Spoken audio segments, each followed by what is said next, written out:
Hello student, good morning. मैं गोकुल आज आपके लिए इस वीडियो में लेके आया हूँ क्लास 10 विज्ञान चैप्टर 11 हमारा चल रहा था कार्य ऊर्जा व शक्ति।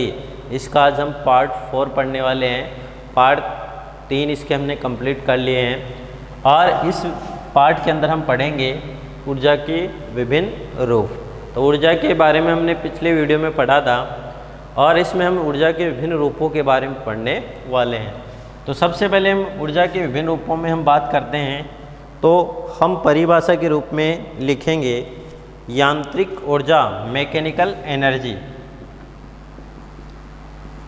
यांत्रिक ऊर्जा,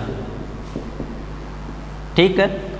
अब ये यांत्रिक ऊर्जा क्या होती है तो इसको हम परिभाषित कैसे कर सकते हैं, तो हम लिख सकते हैं किसी वस्तु की गति, स्थिति अथवा दोनों के कारण उसमें निहित ऊर्जा यांत्रिक ऊर्जा कहलाती है। किसी वस्तु की गति, स्थिति या दोनों के कारण उसमें निहित ऊर्जा,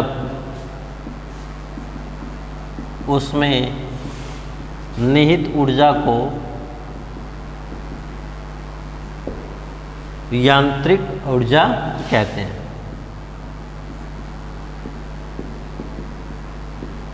ठीक है, तो ये परिभाषा आपको ध्यान में रखनी है। सेकंड हम बात करते हैं ऊष्मा ऊर्जा। ऊष्मा ऊर्जा को किस प्रकार से परिभाषित कर सकते हैं, जिसको हीट एनर्जी कहते हैं। ऊष्मा के कारण सूक्ष्म कणों द्वारा गतिमान ऊर्जा को ऊष्मा ऊर्जा कहते हैं। ऊष्मा के कारण सूक्ष्म कणों के द्वारा गतिमान ऊर्जा को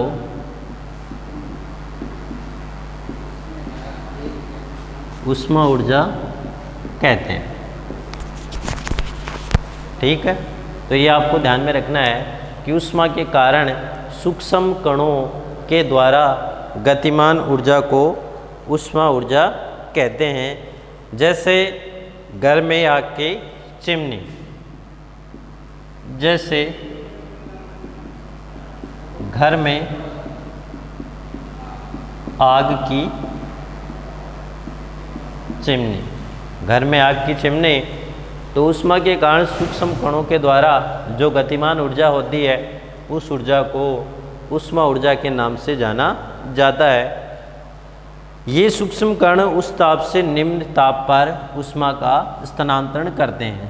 इसमें ध्यान रखना, ये है सूक्ष्म कण उच्च ताप से निम्न ताप पर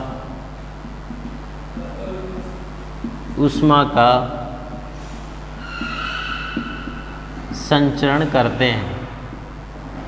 ठीक है, तो ये स्थिति आपको ध्यान में रखनी है। तो इसमें जो ऊष्मा है वो उच्च ताप से निम्न ताप की ओर संचरित होती है।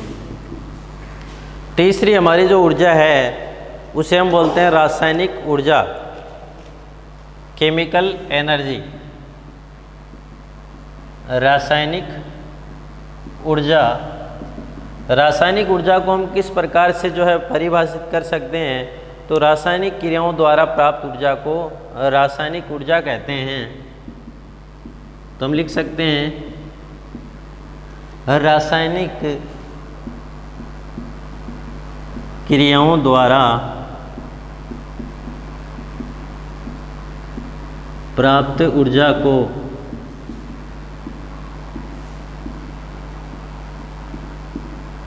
रासायनिक ऊर्जा कहते हैं। जो रासायनिक क्रियाएं होती है उन रासायनिक क्रियाओं के द्वारा जो ऊर्जा प्राप्त होती है तो उसे रासायनिक ऊर्जा के नाम से जाना जाता है। जैसे हम उदाहरण की बात करें, बैटरी, भोजन, कोयला और रसोई गैस। बैटरी है, भोजन,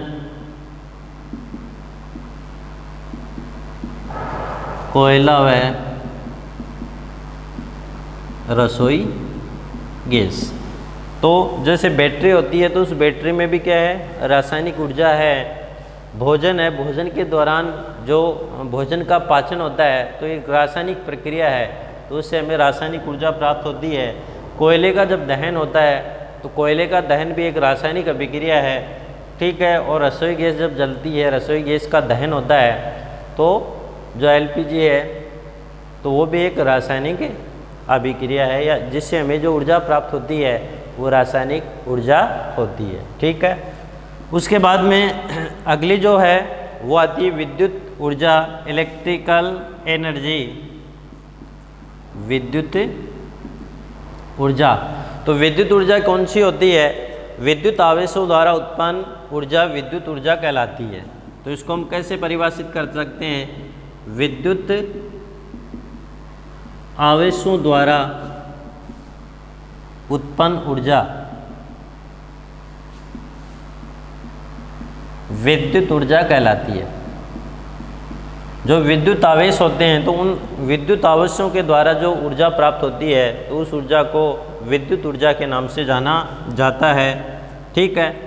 अब ये इसको हम उदाहरण के रूप में लिखें तो बिजली की जो युक्तियां हैं जो हम उपयोग लेते हैं वो विद्युत से चलती है। तो हम लिख सकते हैं घरों में उपयोग होने वाली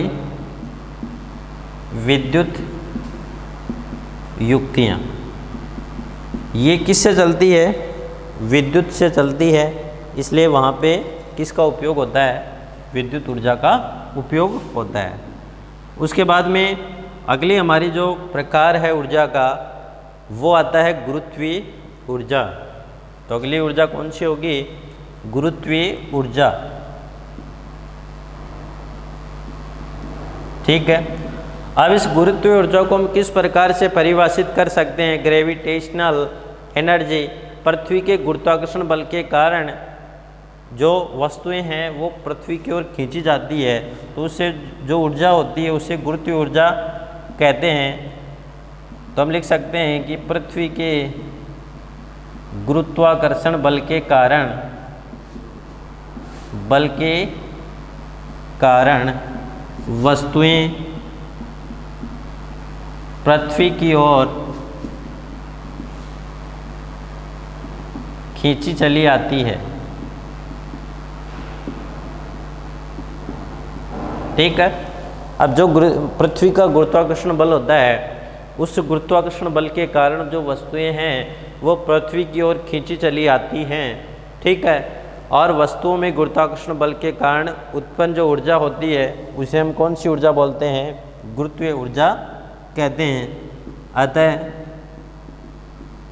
अतः वस्तुओं में गुरुत्वाकर्षण बल के कारण उत्पन्न ऊर्जा को गुरुत्वीय ऊर्जा कहते हैं। किस ऊर्जा के नाम से जानते हैं? गुरुत्वीय ऊर्जा के नाम से जानते हैं। तो वस्तुओं के गुरुत्वाकर्षण बल के कारण उत्पन्न ऊर्जा को गुरुत्वीय ऊर्जा के नाम से जानते हैं। जैसे झरनों और नदियों से पानी ऊपर से नीचे की ओर बहना, जैसे हम बोल सकते हैं जैसे झरनों व नदियों से पानी का ऊपर से नीचे की ओर बहना। तो जो नदियाँ होती है या जो झरने होते हैं तो उसमें जो पानी है वो पहाड़ों से ऊपर से नीचे की ओर आता है, तो उससे जो ऊर्जा प्राप्त होती है तो उस ऊर्जा को गुरुत्वीय ऊर्जा, ग्रेविटेशनल एनर्जी के नाम से जाना जाता है। अब हमारी एक और प्रकार दे रखा है, उस ऊर्जा का प्रकार है उसे हम नाभिकीय ऊर्जा कहते हैं। तो नाभिकीय ऊर्जा क्या होती है कि जो नाभिक होते हैं, परमाणु के नाभिक, उन नाभिकों में विखंडन और संलयन की प्रक्रिया से जो ऊर्जा प्राप्त होती है उस ऊर्जा को किस ऊर्जा के नाम से जाना जाता है? नाभिकीय ऊर्जा के नाम से जाना जाता है।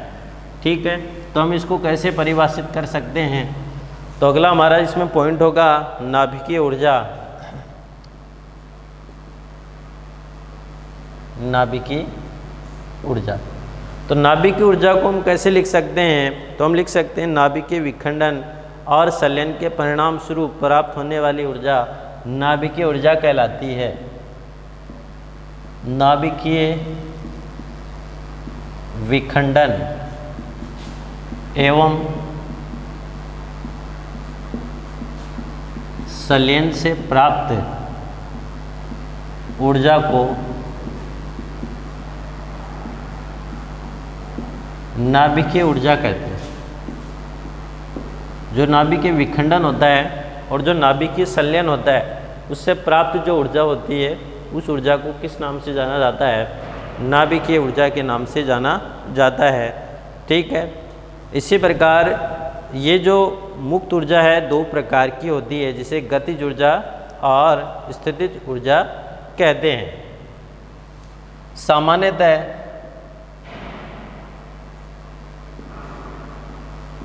ऊर्जा दो प्रकार की होती है। ठीक है, सबसे पहले गतिज ऊर्जा। ठीक है, काइनेटिक एनर्जी।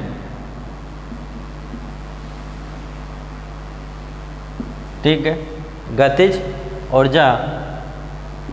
दूसरी है स्थितिज ऊर्जा,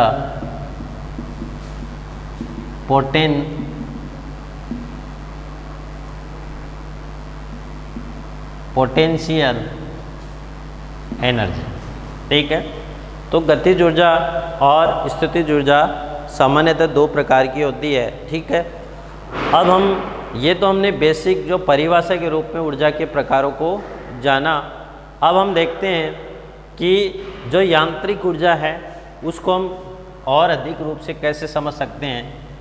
तो अगला हमारा पॉइंट रहेगा, वो रहेगा यांत्रिक ऊर्जा, जिसको हमने नाम दिया था मैकेनिकल एनर्जी।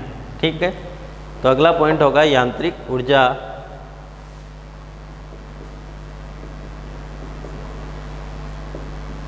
यांत्रिक ऊर्जा, मैकेनिकल एनर्जी। ठीक है, अब इसको हम कैसे परिभाषित कर सकते हैं? तो हम लिख सकते हैं किसी वस्तु की यांत्रिक ऊर्जा जो है उसकी स्थितिज और गतिज ऊर्जा के योग के बराबर होती है। तो यांत्रिक ऊर्जा है वो स्थितिज और गतिज ऊर्जा के योग के तुल्य होती है। तो यांत्रिक ऊर्जा को हम कैसे लिख सकते हैं कि यांत्रिक ऊर्जा स्थितिज और गतिज ऊर्जा के योग के बराबर होती है, जिससे वस्तु कार्य करती है। जैसे हम बोलते हैं कि एक हथौड़े को लकड़ी के गुटके पर खड़ी कील पर प्रहार करते हैं तो निम्न प्रक्रिया होती है। तो हम एक उदाहरण के द्वारा इसको समझते हैं। हथौड़े को लकड़ी पर किसी खड़ी कील पर प्रहार करते हैं, कील पर प्रहार करते हैं तो निम्न प्रक्रिया होती है। क्या होगी? तो निम्न प्रक्रिया होती है। ठीक है, अब कौन सी प्रक्रिया होगी? तो सबसे पहले इसमें ध्यान रखना, हथौड़े में भार के कारण उसमें स्थितिज ऊर्जा होती है। तो सबसे पहले हथौड़े में भार के कारण उसमें स्थितिज ऊर्जा होती है। तो हथौड़े का कुछ भार होगा तो उस भार के कारण उस हथौड़े में कौन सी ऊर्जा होगी? स्थितिज ऊर्जा, पोटेंशियल एनर्जी उसके अंदर पहले से विद्यमान होती है। सेकंड इसकी हम देखते हैं कि जब हम हथौड़े को ऊपर उठाते हैं तो हम हथौड़े पर कार्य करते हैं। तो हम लिख सकते हैं जब हम हथौड़े को ऊपर उठाते हैं तो हम हथौड़े पर कार्य करते हैं। ठीक है। अब जैसे ही हथौड़ा है उस हथौड़े को ऊपर उठाया जाता है तो हथौड़े को जैसे ऊपर उठाते हैं तो हम उसके ऊपर क्या करते हैं?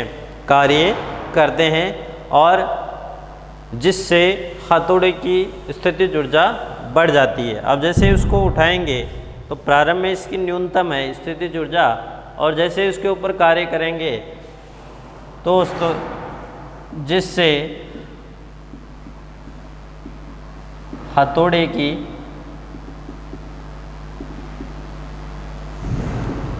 स्थितिज ऊर्जा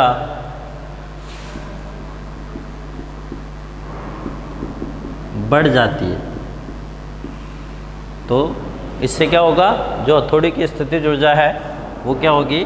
बढ़ जाती है, उसमें वृद्धि हो जाती है। ठीक है। अब हम बलपूर्वक हथौड़े से कील पर प्रहार करते हैं तो उसमें गतिज ऊर्जा होती है। अब हम बलपूर्वक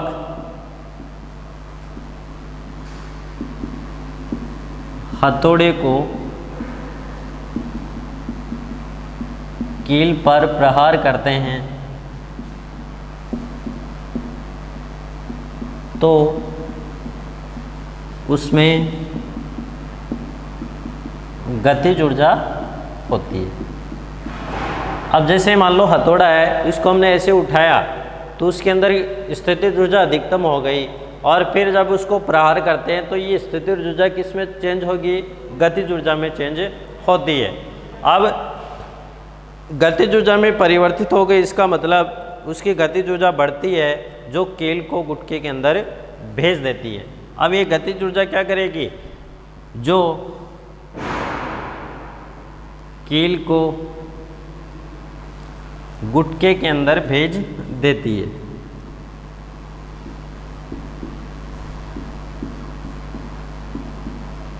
अंदर भेज देती है। तो कील है उस गतिज ऊर्जा के कारण जो लकड़ी का गुटका है उसके अंदर प्रवेश कर जाती है। ठीक है। तो ये स्थिति हमें ध्यान में रखनी है। अब हम बोल सकते हैं कि जब हथौड़े का कील पर प्रहार किया जाता है तो कील के हथौड़े के प्रहार से कील अंदर घुस जाती है। इसका मतलब हम क्या बोल सकते हैं कि इसमें जो गतिज ऊर्जा है और जो स्थितिज ऊर्जा है उसका जो योग हमें प्राप्त होता है उस योग को हम किस ऊर्जा के नाम से जानते हैं?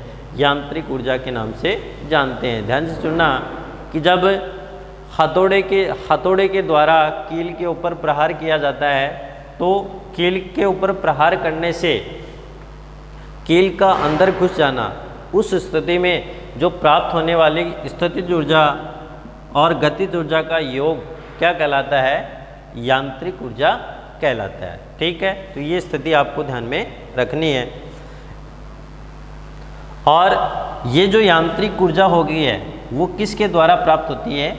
कार्य के द्वारा प्राप्त होती है। तो जब हम कार्य करते हैं तो प्रारंभ में स्थितिज ऊर्जा में वृद्धि होती है, और ये स्थितिज ऊर्जा जब अधिकतम हो जाती है तो उस स्थिति में जब हथौड़े का प्रहार कील के ऊपर किया जाता है तो हथौड़े के प्रहार से ये स्थितिज ऊर्जा धीरे धीरे गतिज ऊर्जा में परिवर्तित होती है, और जब गतिज ऊर्जा अधिकतम होएगी तो उस स्थिति में जब कील के ऊपर हथौड़े का प्रहार होता है तो कील जो है वो लकड़ी के गुटके के अंदर घुस जाता है। तो इस ऊर्जा में जो अंतर परिवर्तन होता है दोनों ऊर्जाओं का, तो उस ऊर्जा को हम यांत्रिक ऊर्जा के नाम से जानते हैं। और ये सब कार्य के उपरांत होता है, अर्थात हम बोल सकते हैं कि हमने कार्य किया है। ठीक है। इसी प्रकार जब एक धनुष को खींचा जाता है तो प्रत्यास्थ स्थितिज ऊर्जा के कारण उसमें यांत्रिक ऊर्जा रहती है, जिससे दूर जो तीर है वो दूर तक चला जाता है। तो ध्यान से देखना कि जब तीर कमान को खींचा जाता है तो खींचने के दौरान जैसे ही हम वो सामान्य स्थिति में तब उसमें स्थितिज ऊर्जा है, और जब इसको खींचते हैं तो खींचने से जब वो तार तन जाता है, जो तानित तार होता है वो तनता है, तो उसमें स्थितिज ऊर्जा अधिकतम होती है। और जब इसको छोड़ते हैं तो छोड़ने से जो स्थितिज ऊर्जा है वो किस में परिवर्तित होगी, गतिज ऊर्जा में, और इस गतिज ऊर्जा के कारण जो तीर है वो काफ़ी दूर तक चला जाता है, अर्थात तीर कमान से दूर चला जाता है। इसी प्रकार जब चलती हुई कार की जो यांत्रिक ऊर्जा उसकी गति के कारण होती है, ठीक है। और इसी प्रकार जो खिलौना पिस्तौल होती है, तो उस खिलौना पिस्तौल को जब डॉट को हम दबाते हैं तो डॉट को दबाने से जो स्थितिज ऊर्जा है उसका मान हम अधिकतम कर लेते हैं। और जब डॉट को दबाते हैं तो डॉट के अंदर जो पिस्टल के अंदर जो तानित स्प्रिंग होती है वो तनती है, तो उस स्प्रिंग में स्थितिज ऊर्जा अधिक हो जाती है। और जब जैसे डॉट को दबाया जाता है तो उस स्थिति में जो स्थितिज ऊर्जा है वो धीरे धीरे गतिज ऊर्जा में परिवर्तित होती है, और गतिज ऊर्जा में परिवर्तित होने के कारण जो गोली हमने अंदर डाली है वो काफ़ी दूर तक चली जाती है। तो इस प्रकार आज के इस वीडियो के अंतर्गत हमने जो ऊर्जा है, जिसमें हमने ऊर्जा के विभिन्न प्रकारों को जाना, उसके साथ साथ जो यांत्रिक ऊर्जा है उसको हम किस प्रकार से परिभाषित कर सकते हैं, ये सब आज की इस वीडियो में हमने पढ़ा।